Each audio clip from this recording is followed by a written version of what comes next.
शीर्षक: जब दिग्गज गिरे, डायनासोरों का विलुप्त होना। कहानी: लाखों साल पहले पृथ्वी पर दिग्गजों का राज था।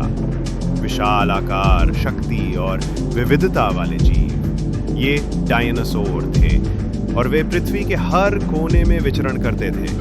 घने जंगलों से लेकर विशाल रेगिस्तानों तक, ऊंचे आसमान से लेकर गरजते समुद्रों तक। 16.5 करोड़ से भी ज्यादा सालों तक वे पृथ्वी के राजा और रानी थे। लेकिन लगभग 6.6 करोड़ साल पहले कुछ बदल गया, कुछ विनाशकारी। पृथ्वी से बहुत ऊपर एक विशाल क्षुद्रग्रह 10 किलोमीटर से भी ज्यादा चौड़ा अंतरिक्ष से तेजी से गुजरा, सीधे पृथ्वी की ओर बढ़ रहा था। ये मेक्सिको के वर्तमान चिक्सुलप के पास अरबों परमाणु बमों से भी ज्यादा शक्तिशाली बल के साथ टकराया।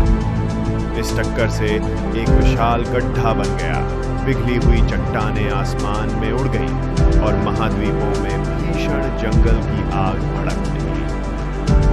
विस्फोट से वायुमंडल में इतनी धूल, राख और जहरीली गैसें फैली कि महीनों, शायद सालों तक सूरज की रोशनी नहीं पहुंच पाई। इससे अचानक और जानलेवा प्रभावी सर्दी आ गई। सूरज की रोशनी के बिना पौधे मर गए, प्रकाश संश्लेषण करने में असमर्थ। शाकाहारी भूखे मर गए, उनके पास खाने के लिए कुछ नहीं था।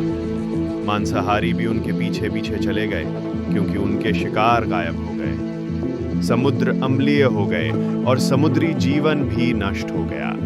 लेकिन सारा जीवन नष्ट नहीं हुआ। छोटे स्तनधारी पक्षी, कुछ छोटे डायनासोर के वंशज, कीड़े मकोड़े और कुछ सरीसृप अंधेरे, ठंड और भोजन की कमी वाली परिस्थितियों के अनुकूल ढलकर जीवित रहे। ये डायनासोर युग का अंत और स्तनधारियों के युग की शुरुआत थी, और इस तरह शक्तिशाली डायनासोर नष्ट हो गए।